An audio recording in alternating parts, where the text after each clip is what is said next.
ഈ മലപ്പുറത്തെ അപമാനിച്ച പിണറായി വിജയന് നമ്മൾ മറുപടി കൊടുക്കണ്ടേ? കൊടുക്കണോ? മലപ്പുറത്തെ രാജ്യദ്രോഹികൾ എന്ന് വിളിച്ച പിണറായി വിജയന് മറുപടി കൊടുക്കണമോ? മലപ്പുറത്തെ ജനങ്ങളെ കള്ളക്കടത്തുകാരെന്ന് വിളിച്ച പിണറായി വിജയന് മറുപടി കൊടുക്കണമോ?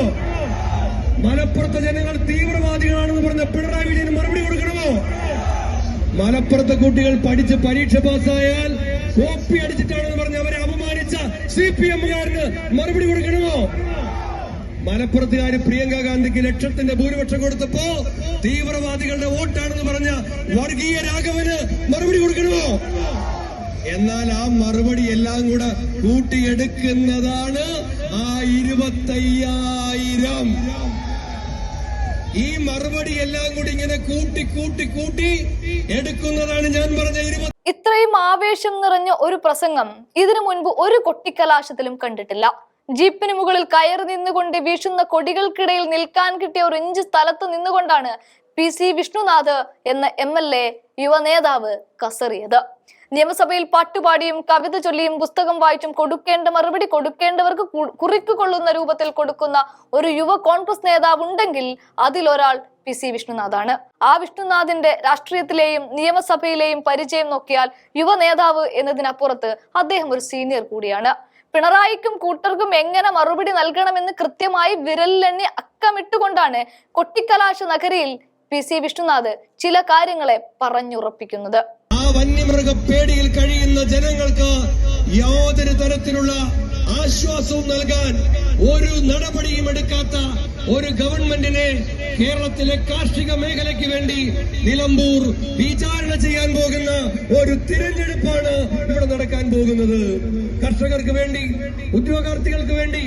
ഞാന് കഴിഞ്ഞ ദിവസവും ഒരു യോഗത്തിന് പോയപ്പോൾ ഒരു വീട്ടമ്മ എന്നെ ഫോണിൽ വിളിച്ചിട്ട് പറഞ്ഞു, നിങ്ങൾ ആരും പ്രസംഗിക്കുമ്പോ വെളിച്ചെണ്ണയുടെ വിലയെക്കുറിച്ച് പറയുന്നില്ല, വിലക്കയറ്റത്തെ കുറിച്ച് പറയുന്നില്ല. പ്രിയമുള്ളവരെ, വിലക്കയറ്റം കൊണ്ട് കേരളത്തിലെ ജനങ്ങൾ പൊറുതിമുട്ടുകയാണ്.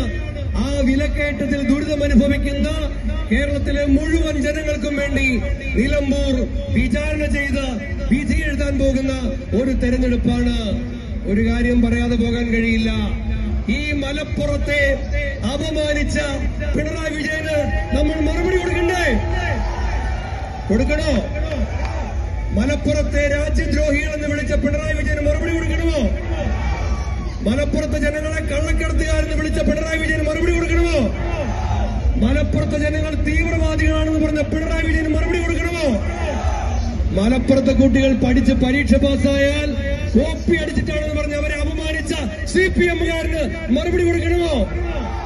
മലപ്പുറത്തുകാര് പ്രിയങ്ക ഗാന്ധിക്ക് ലക്ഷത്തിന്റെ ഭൂരിപക്ഷം കൊടുത്തപ്പോ തീവ്രവാദികളുടെ വോട്ടാണെന്ന് പറഞ്ഞ വർഗീയ രാഘവന് മറുപടി കൊടുക്കണമോ?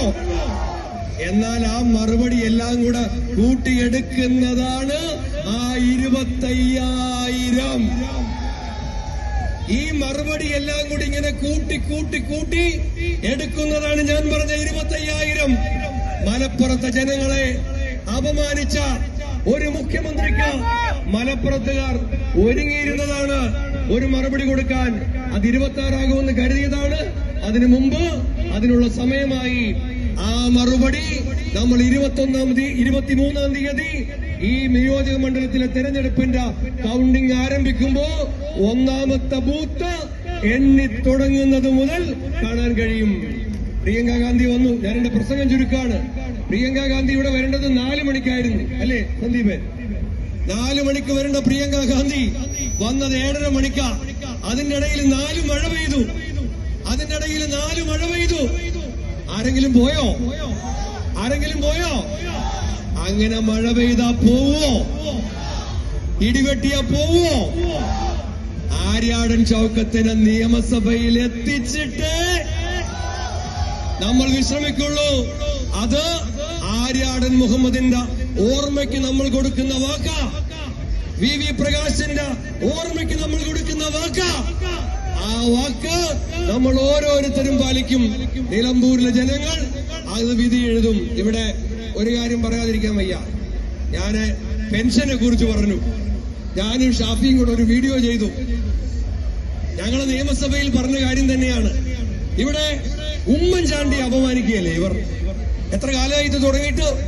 ഉമ്മൻചാണ്ടി ജീവിച്ചിരുന്നപ്പോ അദ്ദേഹത്തെ വേട്ടയാടിയവർ, ഉമ്മൻചാണ്ടി കണ്ണൂരിൽ ചെന്നപ്പോ സിദ്ദിഖാണ് കൂടെ ഉണ്ടായിരുന്നത്, ഉമ്മൻചാണ്ടിയെ കല്ലെറിഞ്ഞ് കൊല്ലാൻ ശ്രമിച്ച ആളുകൾ, ജീവിച്ചിരുന്നപ്പോൾ ഉമ്മൻചാണ്ടിയെ വേട്ടയാടിയവർ, അദ്ദേഹം മരണപ്പെട്ടതിന് ശേഷവും ഉമ്മൻചാണ്ടി 18 മാസം പെൻഷൻ കൊടുത്തില്ല എന്ന് നട്ടാൽ കുരുക്കാത്ത നുണയുമായി ഇറങ്ങി.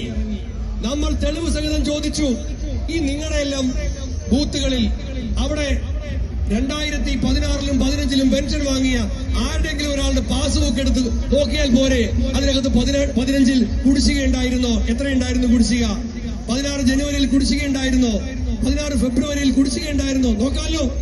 എന്നിട്ട് നമ്മൾ ബാലഗോപാലിനോട് ചോദിച്ചതാണ്, നിങ്ങൾ ഈ 4500 കോടി രൂപ പെൻഷൻ കുടിശ്ശിക കൊടുത്തിട്ടുണ്ടെങ്കിൽ അതിന്റെ കണക്ക് പറയണം. എന്നിട്ട്